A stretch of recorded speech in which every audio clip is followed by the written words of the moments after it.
En Acción Elevadores e Hidrogrúas estamos orgullosos de ser sanfrancisqueños. Orgullosos por facilitar los trabajos en altura y el manejo de carga con eficiencia y seguridad.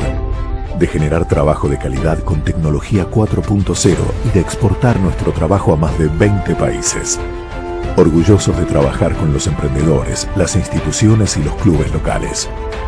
Estamos orgullosos de cumplir nuestra misión de crecer y hacer crecer, apuntando cada vez más alto desde nuestra ciudad. Acción. Elevadores e Hidrogrúas.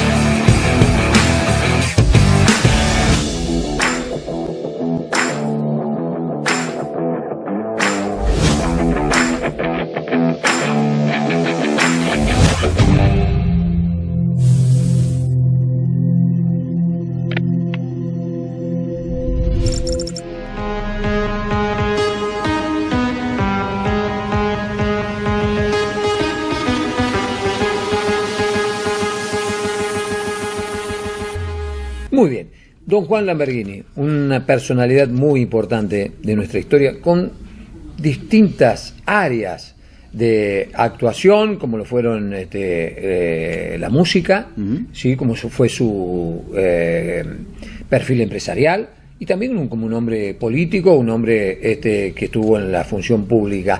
Arturo, contanos un poco del origen familiar, contanos un poco del don Juan Lamberghini más íntimo, digamos. Bien, bueno, don Juan Lamberghini nació el 27 de agosto de 1920, hijo de inmigrantes italianos, de don Juan Lamberghini y de Inés Filippetti. Él tenía otros hermanos también, pero los papás llegan, ¿no es cierto?, siendo el padre fundamentalmente, llega siendo niño a la Argentina como inmigrante, luego forma su familia acá, y de esa familia nace en el año 1920, como dije, don Juan Oscar Lamberghini. Él tiene una formación de escuela, en la escuela normal, donde hace primaria, donde hace secundaria, y después termina en lo que era el Colegio San Martín Incorporado. Hay que tener en cuenta que la mamá, Inés Filippetti, era de una familia de músicos en San Francisco, que incluso tenían una orquesta, hubo una orquesta acá muy importante, allá desde los años 30 hasta finales de los 40, que era la orquesta Filippetti Nicolini. Filippetti Nicolini así se llamaba, con los nombres de los integrantes. Con los nombres de los directores, claro, de la orquesta. Los Filippetti Nicolini fue una orquesta característica. La característica era que hacía diversos temas, ¿no es cierto? Claro, tenía diversos estilos musicales. Claro, y la típica iba más para el lado del tango. Exacto, claro. Y es una época donde eran más conocidas los directores de orquesta que el cantante. Claro, se los identificaba por el director de la orquesta. Por los directores, sí, claro. Sí. Acá señor. teníamos, ¿no es cierto? Bueno, numerosas orquestas. Nosotros tenemos el registro en el archivo, incluso con músicos, ¿no es cierto?, que las integraban. Y bueno, pero se identificaba con el nombre. Algunas tenían nombre, ¿no? Estuvo Astral en aquella época, ¿no? Astral, Los Indios, una que se llamaba Los Indios, en fin, y iban tomando nombre, pero generalmente era con el nombre de los directores. En este caso, Filippetti Nicolini. Él, a los 8 años, comienza a estudiar música, violín, se especializa en violín, y a los 17 años ya era profesor. Ah, mira vos. Claro, e integra, obviamente, la orquesta que era familiar, de alguna manera, como segundo violín. Y el tema es que dentro de esa orquesta también estaba Oscar Gieco, que Oscar Gieco era pianista de la orquesta, y gente más o menos de la edad, se hacen muy amigos y terminan siendo socios comerciales. Claro. Terminan siendo socios comerciales. Ese vínculo que nace en la música se traslada al ámbito de los negocios. Claro, cuando en muy poco tiempo, en el año 45, y precisamente cuando él cumplía 25 años, 27 de agosto del 45, fundan una empresa que era de Lamberghini y de Gieco, para dedicarse a la venta de pianos Burmeister. los pianos Burmeister que se fabricaban en Pilar, en la provincia de Santa Fe. Estamos hablando del origen de lo que después conocimos, por lo menos en mi caso, cuando veníamos a San Francisco de Devoto, Burmeister Lamborghini. Claro, ese era el origen, ese fue el origen. En un local muy, muy chiquito que estaba a 2 cuadras de aquí, de Avenida del Libertador. Ahí comienzan ellos con la venta de los pianos. No obstante, aparte de este emprendimiento comercial que él tuvo, allá por la misma época, junto con otro músico de San Francisco que se llamaba Livio Manero, sí. Livio Manero, que era un gran acordeonista y era profesor de acordeón, crean un instituto musical que funcionó más de 10 años aquí en San Francisco, otorgando diplomas por lo menos a 200 nobles músicos en San Francisco, especializados en el tema del acordeón. Mirá. Claro, y para este tiempo ya Carl Lamborghini, casado con Aide Fava, otra de las familias, ¿no es cierto?, tradicionales que hubo en el viejo San Francisco, van formando su familia. Él tiene 3 hijos, tuvieron 3 hijos, Juan, Oscar y Adriana, y comienza entonces su actividad comercial. No es una sociedad que dura mucho tiempo, pero cuando se disuelve, Oscar Lamborghini continúa y se instala en el sitio donde está ahora Radio Canal, que había sido, claro, en este lugar, claro, que había sido antiguamente el hotel de Ferrazzi, de los Ferrazzis, ¿no? La confitería de las Colonias, el hotel Ferrazzi. Exacto. Después, ya había cerrado. El Dorado, me parece. No, el Dorado después de Lamborghini. Claro. Lamborghini. Bien. Entonces acá se instala Burmeister Lamborghini allá por la década, finales de la década del 50. Bien. Acá tiene una gran evolución la empresa. Y a todo esto, él ya como empresario también, había fundado aquí en San Francisco una fábrica de juguetes, los juguetes Farway, que eran juguetes de madera. Bien. Incursionó en la producción, también, en este caso de juguetes. Claro, de juguetes, que también él ahí tuvo una incursión breve, de pocos años, y luego se desprende de las acciones y es otra gente la que continúa con la empresa. Y en otro emprendimiento también distinto a este de la música, estuvo con la creación de Droguería San Justo. Pero el fuerte suyo estuvo en el tema de su propio negocio después, que fue Burmeister Lamborghini, con sucursales dentro del propio San Francisco. En calle 1 de Mayo al 400 tenía una sucursales después en Villa María, en Córdoba y en Morteros. Claro, había tenido una expansión territorial bien importante. Claro, y en una época en la que se comenzó a difundir mucho toda la venta del tocadiscos. Ya dejábamos de lado los fonógrafos, claro, y todo esto. Venía el tocadiscos, los nuevos discos de vinilo, ¿no es cierto? Comienza el vinilo por aquella época, en los años 60. Entonces, no estaba únicamente Burmeister Lamborghini, acá teníamos antiguas casas que vendían elementos de música como Casa Curtino, la propia librería Luciano había comenzado como librería y casa de música, la empresa Martinengo, Leones, Radio Leones, que se llamaba, en fin, que eran distintos comercios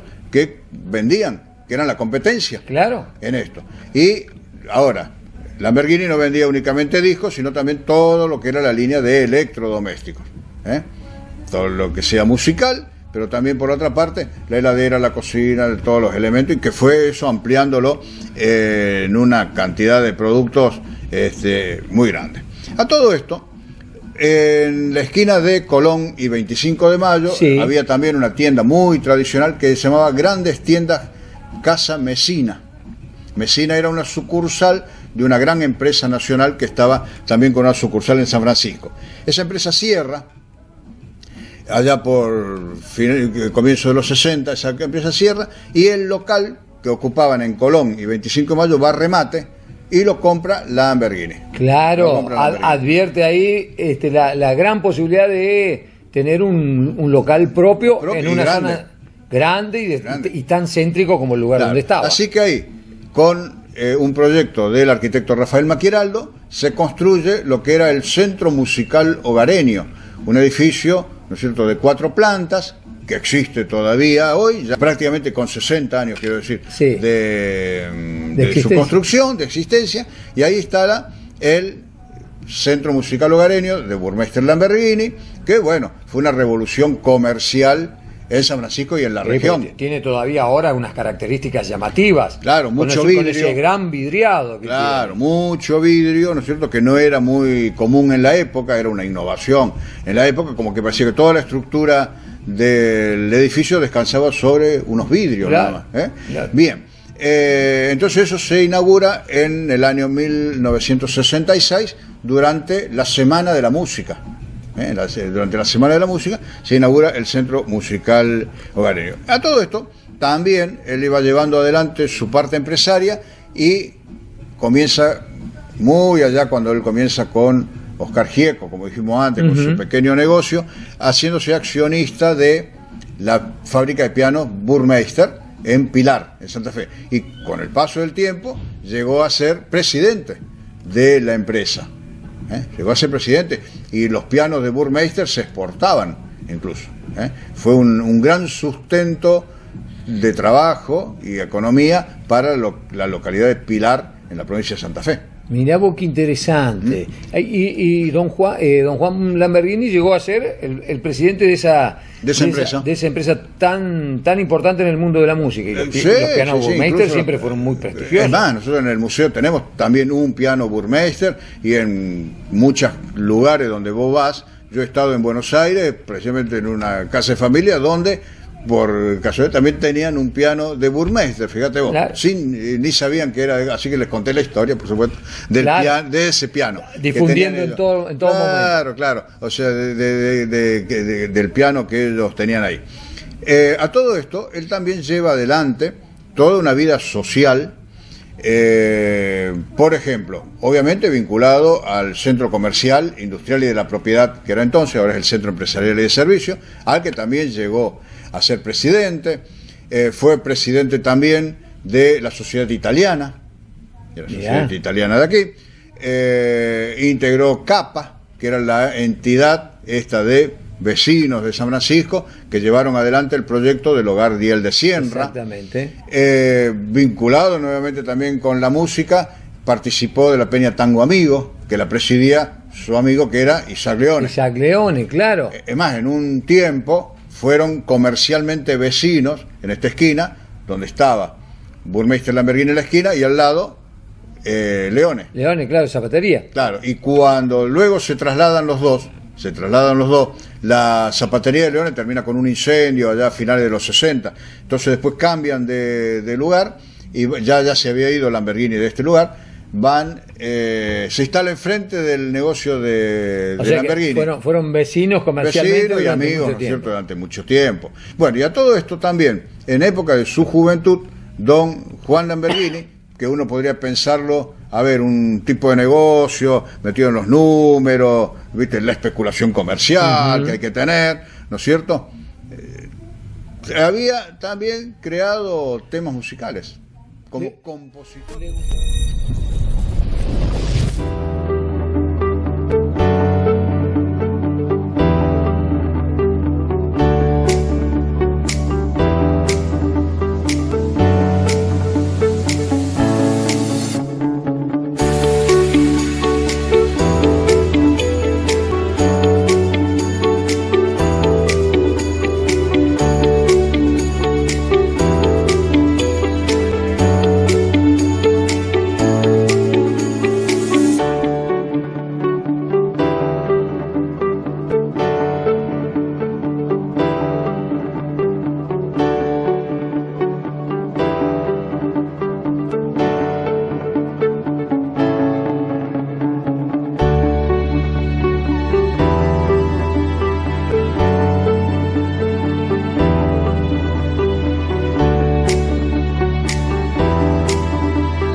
Metido en los números, ¿viste?, la especulación comercial que hay que tener, ¿no es cierto?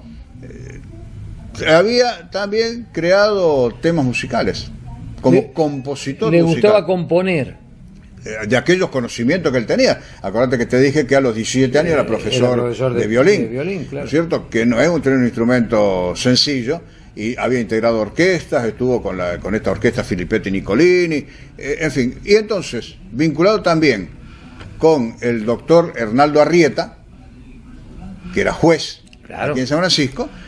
Hernaldo Arrieta escribía las canciones y Lamborghini le ponía la música. Beguín de San Francisco, Muchacha no llora. El Beguín de San Francisco, la banda municipal de música, en la época del maestro Robiola, la interpretaban. Era parte del repertorio de muchos años después de haberla escrito. Lamborghini y el doctor Arrieta, que también nosotros son, bueno, otro personaje nuestro, muy reconocido en ese Francisco, muy reconocido, ¿no es cierto? Que fue incluso columnista en Radio Canal. Claro, y fue de los que comenzaron con el programa Aquí Ahora, que todavía se emite por Canal 4. El Aquí Ahora, su primer co-conductor fue el doctor Hernaldo Arrieta. El doctor Arrieta, ¿no es cierto? O sea, son personas.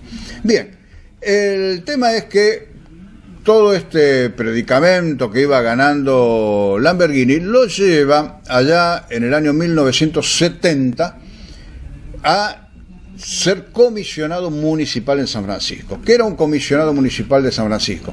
Era una persona designada por el gobierno de intervención federal que teníamos en la provincia en las distintas ciudades y en los municipios. Esto desde siempre pasó, desde el año 30. ¿No es cierto? Hubo muchísimos comisionados. Muchos comisionados. Por ejemplo, incluso yendo a Guillermo Peretti. Guillermo Peretti en un tiempo fue intendente y en otro periodo también fue comisionado. Un intendente de facto, digamos. Un intendente de facto, designado, era designado. Un intendente designado. Pero en el caso de San Francisco y en otro lado también, el gobierno provincial sondeaba un poco qué vecino podía ser, consultando por lo menos a las entidades que tenía un cierto consenso. Claro, no era que ellos bajaban el dedo y decían es este, no, preguntaban un poco, buscaban. Recordá que nosotros habíamos hecho un programa sobre el golpe de Estado del 55, lo que había costado, ¿no es cierto?, poner un comisionado en San Francisco, porque bueno, el gobierno era muy particular en aquel momento y entonces no tenía la vinculación necesaria con San Francisco para designarlo, a ver qué es lo que pasaba. Bueno, fue toda una historia muy complicada y tampoco nunca fue sencilla. ¿Por qué? Acá teníamos que para el año 1970 era comisionado en San Francisco Antonio Lamborghini, el doctor Antonio Lamborghini, primo de Juan Oscar. Exacto. Tenía una muy buena administración. Lamborghini tenía una muy buena...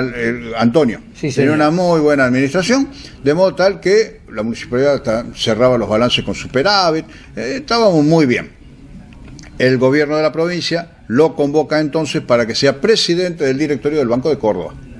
Y Lamborghini va entonces a Córdoba. Queda vacante la jefatura de la municipalidad de San Francisco. Se hacen las consultas necesarias, como decíamos recién, y desde el empresariado y desde algunas entidades sociales se postula a Juan Lamborghini.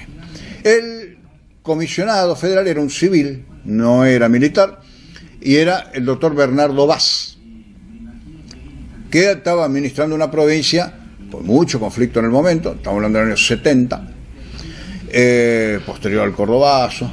¿No años 69 había estado el Cordobazo, claro, ¿cierto? Los 70 años de una gran agitación político, institucional, con una incipiente violencia. Claro, todo el periodo, el secuestro y asesinato de Aramburu. La aparición muy fuerte de los montoneros. Claro, o sea, es un momento muy particular en el país. Sí, en el país. En ese contexto, la provincia tenía sus dificultades y la municipalidad de San Francisco estaba bien económicamente. Aceptan y el 1 de julio del año 1970 asume como comisionado Juan Oscar Lamborghini. De inmediato, una de las primeras cosas que le pide el interventor en la provincia, que era el doctor Bernardo Vaz, es que la municipalidad, también estábamos en el tema de los cambios de billetes y andábamos del peso nacional a la ley 18.188. Le pide en moneda nacional que la Municipalidad de San Francisco aporte para ayudar a la provincia 200 millones de pesos de aquel momento, que era prácticamente lo que tenía la municipalidad, a cambio de 300 millones de pesos en bonos.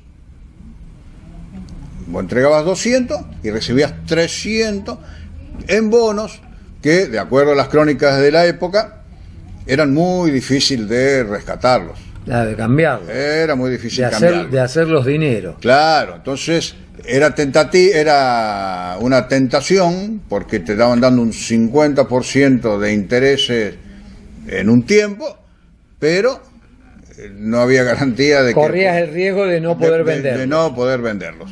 Entonces, obviamente, no solamente con San Francisco, eso pasó con distintas municipalidades. Nosotros hablamos del caso nuestro. Juan Lamberghini, no acepta. Dice, prefiere no intervenir en eso porque él tenía muchos proyectos. Él llega con muchos proyectos y tuvo un gobierno muy corto, 75 días. Mira. 75 días, y dentro de esos 75 días, como tipo de empresa que era, ¿no?, impulsó muchas cosas.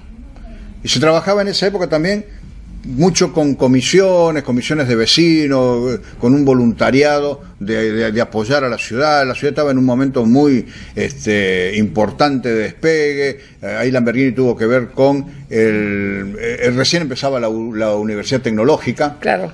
Está cumpliendo 50 años ahora. Claro, con sentar las bases para el parque industrial, tratar de mejorar la infraestructura de servicios en lo que se podía y algo en vivienda con barrio parque, en fin, con obras de pavimentación. Es decir, continuó una obra de progreso que tenía ya Antonio Lamberghini. Él la continúa, o sea, no es que la dejó dormir o empezó a elegir este proyecto 7, no, le dio impulso, o sea, tipo de empresa.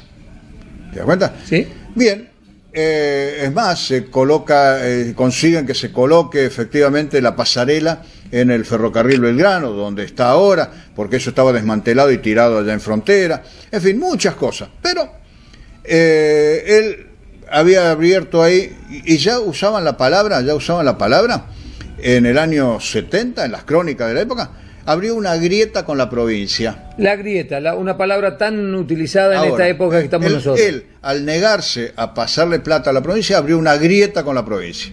Y él al ser un funcionario designado, quedó por ello mismo. Quedó expuesto. O sea, a ver, digamos, hoy dirían, son del palo. Claro. Porque eran, ¿no es cierto?, gente de una misma línea. No es que era de un partido, de otro. Ahí no había partido. Bien.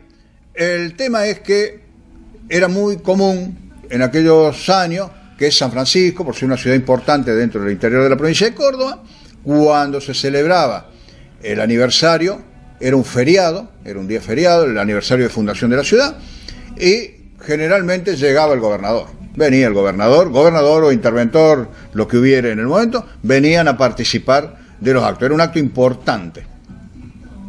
Este año 70 se cumplían 84 años de la fundación de San Francisco y obviamente es invitado el comisionado, el interventor en la provincia, Bernardo Vaz, es invitado para que venga a presidir los actos. Viene, efectivamente, pero había un antecedente del año anterior en el que Juan Lamberghini no tiene nada que ver porque ni estaba, donde el gobernador del momento tardó 3 horas en venir y hubo un plantón de la gente muy grande, como que este año no quisieron repetirlo. Entonces no hubo en las calles de la ciudad una recepción que esperaba el gobernador, el interventor este. Exacto. O sea, él llega a una ciudad que lo recibe fríamente. Lo recibe fríamente. No obstante, sí había una gran concurrencia en la Plaza Vélez Sarsfield, donde está el monumento de Iturraspe, y ahí se hacía el acto y ahí sí había una buena concurrencia. Esto de que tuvo un frío recibimiento popular en San Francisco es lo que se toma en la renuncia misma de Lamberghini y en las notas y en las crónicas de la época como el hecho desencadenante para que el interventor le pida la renuncia a Lamberghini. Cuando, por otro lado, no, dice, el trasfondo es que él se negó a darle plata a la provincia. Pero esta fue la excusa. O sea, no me reciben bien en San Francisco. Porque es culpa del comisionado. El comisionado no está haciendo bien su trabajo. Él no tenía, Lamborghini no tenía ningún interés en renunciar, obviamente, pero viene Gigena Parker, que era el ministro de gobierno de la provincia, personalmente le pide, y trasciende que le piden que agreguen su renuncia, que era por razones de salud, cosa a la que Lamborghini se opone. Claro, yo estoy bien. O sea, no tengo por qué mentirle a la gente. Dice, a mí me piden la renuncia porque no hubo buena recepción en el pueblo. Yo renuncio, si me piden la renuncia por eso, si quieren la renuncia, yo renuncio, pero no voy a poner que es por salud. O sea que él a eso no lo acepta. Y así es que terminan los 75 días de gobierno del comisionado un efímero paso por la función pública. Sí, no el más corto, ¿eh? Hemos tenido a lo largo de la historia hemos tenido días y semanas algunas. Exacto. Nada más. No obstante, digamos, queda como un paso importante, y sobre todo lo que nosotros buscábamos acá es resaltar un poco la figura de esta persona, que incluso después siguió muy involucrada en un montón de cosas públicas, ¿no? Presidente de la Sociedad Italiana, fue, que yo lo nombré antes, fue luego de esto, en fin, él continuó en esto. Y una persona que siempre, también después, bueno, ya se dedicó más a su empresa, ¿no es cierto? Es decir, pero tengamos en cuenta también que cuando él fue designado comisionado, tenía 50 años. Claro, era un hombre joven.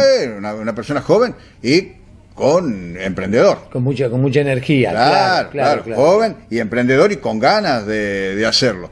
Él no se dedicó nunca a la política. Después yo no conozco ninguna otra intervención política de él, pero en su intención estaba en como tener un periodo o una gestión más larga y conseguir más cosas que era para San Francisco. Es más, ya pasados los años, ¿no es cierto? Y como para cerrar, digamos, un poco la semblanza de él, que es incompleta, por supuesto, porque tuvo infinidad de otras actividades, pues del cierre de la fábrica Tampieri, que en su periodo de gobierno ya la empresa tenía, en ese breve periodo ya había conflicto, y él estuvo trabajando para tratar de solucionar problemas del personal también de Tampieri.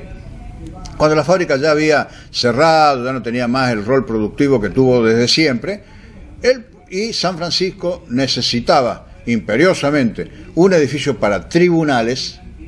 Él tuvo la sugerencia, sugirió públicamente, lo hizo por supuesto, que ese edificio sea tomado por la provincia legalmente, ¿no es cierto?, pagando lo que fuere, y que ahí instale tribunales. ¿Por qué? Porque era un edificio muy grande, ya estaba construido, se recuperaba un edificio, había que hacerle por supuesto las adaptaciones, tenía un patio grande, un sitio donde estacionar, él preveía el tema del estacionamiento, o sea, que era el edificio ideal, estaba en el centro y a la vez sin problema de estacionamiento, porque tenía un interior grandísimo como para hacerlo. O sea, que la provincia tome ese edificio para hacer tribunales en el lugar. Por supuesto no fue escuchado, y luego vinieron otros proyectos, hizo el edificio que conocemos ahora, que ya es un edificio pronto a tener 30 años. Sí, varios años después de los años 70, hubo que esperar hasta los años 86, 87.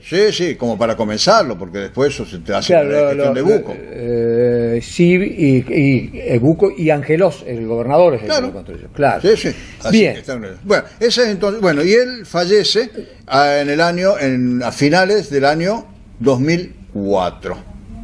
Don Juan Oscar Lamborghini falleció en el año 2004, tenía 84 años. Con 84 años, pero dejó, ¿no es cierto?, en la ciudad unos testimonios muy importantes en cuanto a lo que puede hacer una persona que, ¿no es cierto?, tiene ideas, que tiene ganas de crear trabajo, de estar produciendo, ¿no es cierto? Y bueno, y el edificio, luego la empresa cesa, ¿no es cierto?, lo que era Burmeister Lamborghini, ya había cesado cuando él falleció, y pasó a ser Ribeiro.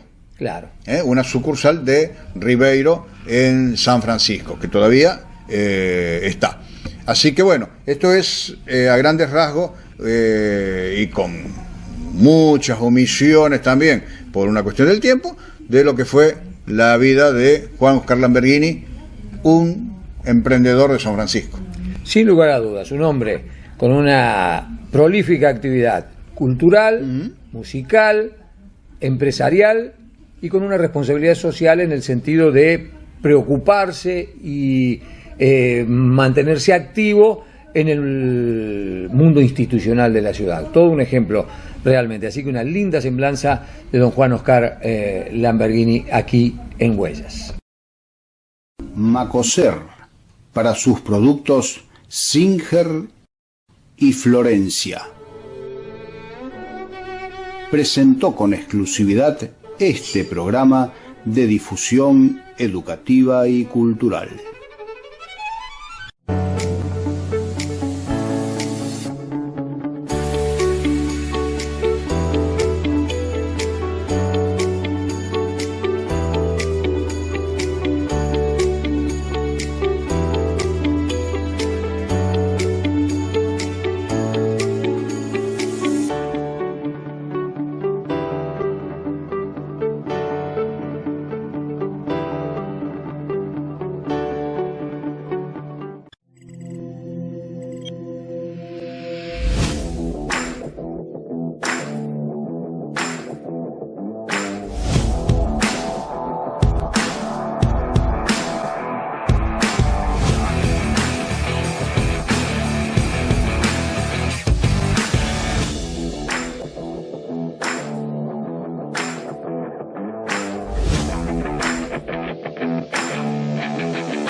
En Acción Elevadores e Hidrogrúas estamos orgullosos de ser sanfrancisqueños.